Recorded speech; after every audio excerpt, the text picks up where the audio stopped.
Hello and welcome to my brew garage. Today we're brewing up a Belgian Tripel. These are a fairly high alcohol content beer, but should be smooth to the point that you don't really even know you're drinking a high alcohol content beer. It's meant to just be very flavorful and enjoyable.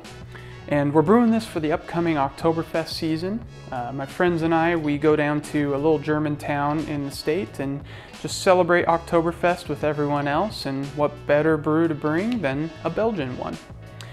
This beer, by the way, was inspired by a brew that they did on Clawhammer Supply. I highly recommend you check out those guys. They're just a super fun group to watch while they're making beer. And let's talk a little bit about today's brew. So for today's brew, it's actually pretty simple. It's just an extended day due to a 90-minute mash and a 90-minute boil. So it's going to add about an hour to our day's brew. However, the nice thing is there's very few hop additions in this beer, and there is no water chemistry to adjust. So yeah, gonna be pretty easy, just a long day. Without further ado, since it's a long day, let's get brewing. Today's grain bill is simple with 13 pounds of Heidelberg. To help boost our original gravity, we're adding 2 pounds of Simplicity Candi Sugar. Today's hops consist of 1.25 ounces of Styrian Goldings and 0.5 ounces of Nelson Sauvin. For today's brew, we're using an all-grain propane system. For any of these items, feel free to look in the description below. Let's get the milling.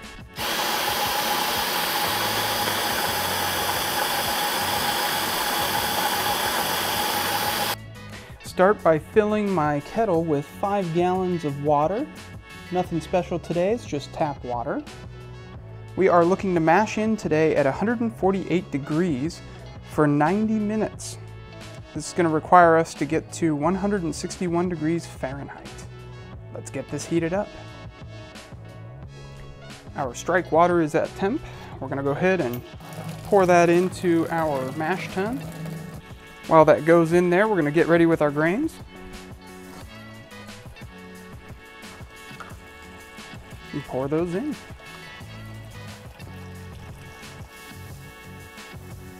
Now that we have all of our water in there, we'll just give this a good stir, make sure there's no dough balls, because with this being a high gravity beer, we're going to need every bit of the sugars we can get. We don't want any dough balls, which are just dry spots in this mash, which are not going to be extracting sugars if they stay dry. Another important thing with this mash is we will need to check pH in about 10 minutes. pH is what helps the efficiency in the mash, and if the pH is not correct, which I suspect it won't be because we didn't do any water chemistry changes, we will need to add some lactic acid in order to bring the levels into check. We're supposed to be between 5.2 and 5.4. And remember, this is going to be a 90-minute mash. Typically, you do a 60-minute mash. I'm going to go a little bit longer on this guy, though. All right, lid on. And we'll set a 90-minute timer. And we'll be back in 10 minutes to check that pH. 10 minutes into the mash, I took a sample and cooled it a little bit. We'll take a look at what we've got. Looks like 5.9, so just as I suspected, we are pretty high. We want that to be between 5.2 and 5.4. We're going to go ahead and add a substantial amount of lactic acid. When I say a substantial amount, probably like 3 milliliters or so. We'll stir it in, and then we'll come back and check it in a little bit. During the mash, I fill up my kettle again with 5.14 gallons of water. Again, tap water. And we're going to heat this up to 168 degrees. We've reached the point in our brew day where it's time to grab a brew ourselves. Today's brew I grabbed is a strawberry lemon saison, brewed in our previous video here. And it is a wonderfully fruity and just kind of farmhousey taste to it. If you like that sort of thing, go check that video out. Our 90-minute mash is finally complete. We'll do a little Vorlauf to make sure we clear the lines of any grains, because we don't want to take grains, if possible, into the kettle. Simply just pour some into a container, and we will just pour that over the top, nice and gently. Do that a few times.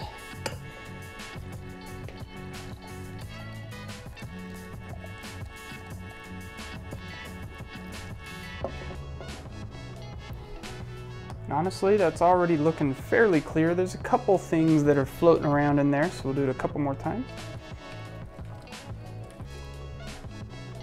Our goal here is to end up with 7.64 gallons of wort in our kettle, and with a pre-boil gravity of 1064.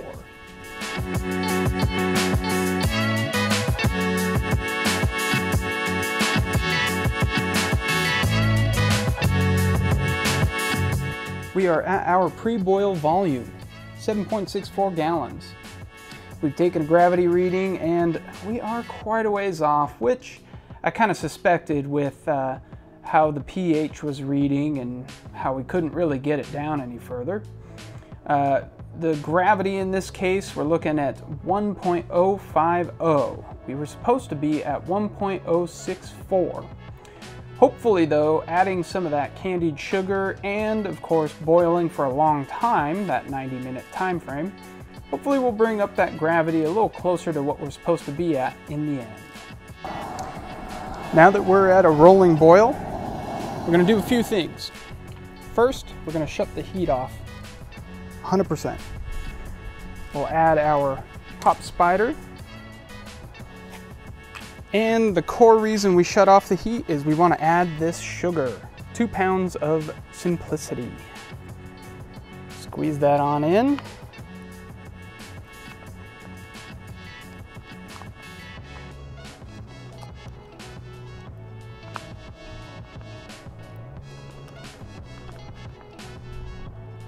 Get every little nice drop. Perfect. There's 1 pound and 2 pounds.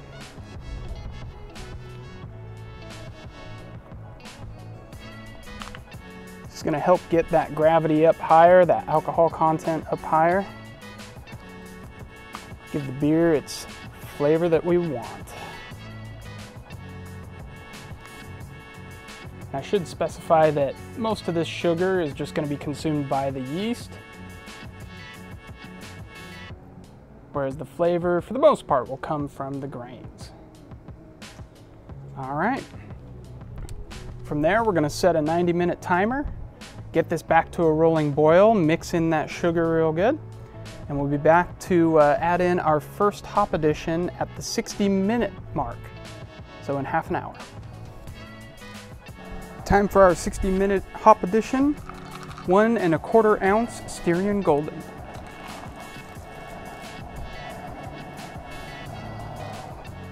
We have 15 minutes left in the boil. Here is our second and final hop addition, 1/2 ounce of Nelson Sauvin. We'll put that in and at the same time do a couple of things. One, we'll put in our aeration paddle so that way it gets sanitized. We'll also turn on our pump so that way we can get everything running through the pump sanitized as well. Our 90-minute boil has come to an end. We've turned off the gas and we're now pumping the hot wort through the line, and we're putting some cold water through the plate chiller so that way we can cool it down to 72 degrees. While we're cooling down, we're of course running some of this water over into the fermenter where we are sanitizing everything.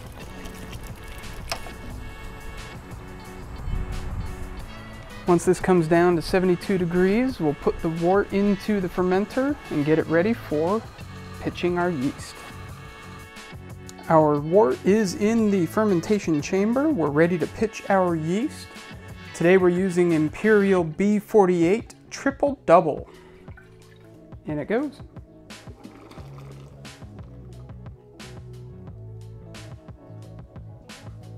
All right.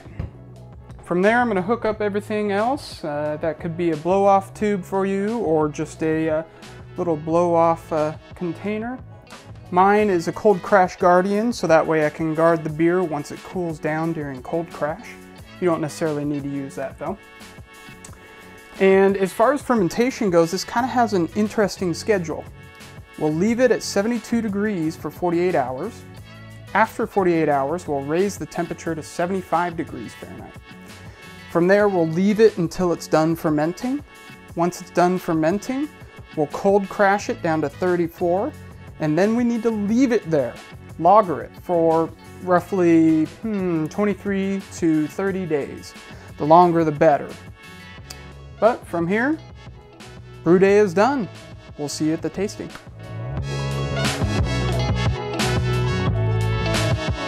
Hello and welcome to the tasting of the Vickers Tipple Triple, a Belgian triple that has a heck of a lot of banana on the nose. But you know what? It's actually not a bad thing. In fact, it goes down pretty smooth if you ask me. Let's get to talking about this guy though, because this was an interesting brew. This one started out at a very high gravity of 1078 and finished at 1009, which brings us to an alcohol by volume of 9.2%. So this guy is a hard hitter. And let me tell you, my friend and I had this at Oktoberfest, and it was a great beer to kick off the day. You can't really taste the alcohol too much on there, but it is packed full of that flavor. Now, let's talk about some notes on this beer. For starters, I started fermenting this guy at around 72 degrees Fahrenheit. And then after 48 hours, I bumped it up to 75 degrees Fahrenheit. This was all part of the recipe I was following that I found online. However, it spelled disaster for the fermentation. During fermentation, after we raised up to 75 degrees, this thing blew the airlock, which of course I have a blow-off tube, which is meant to help prevent that.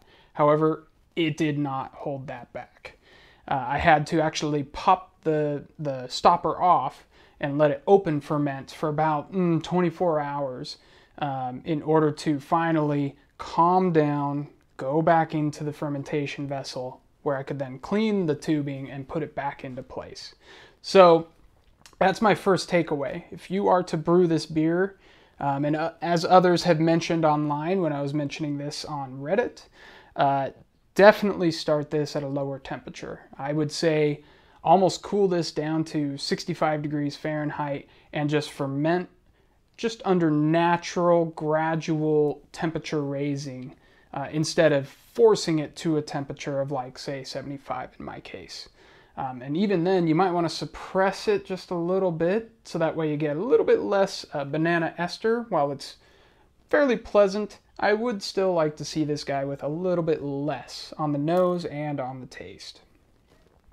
Another thing to note, this beer started off kind of, well, not too tasty.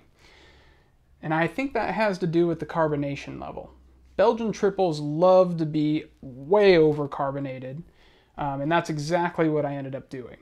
Up this to about 20 to 22 psi and just let it sit there. I lagered this for about a month before we ended up tasting it at Oktoberfest. And between the 20 to 22 psi and the lagering, this thing actually turned out very good. So, just a few notes in case you end up trying this yourself. Otherwise, this is one heck of a party beer. Prost.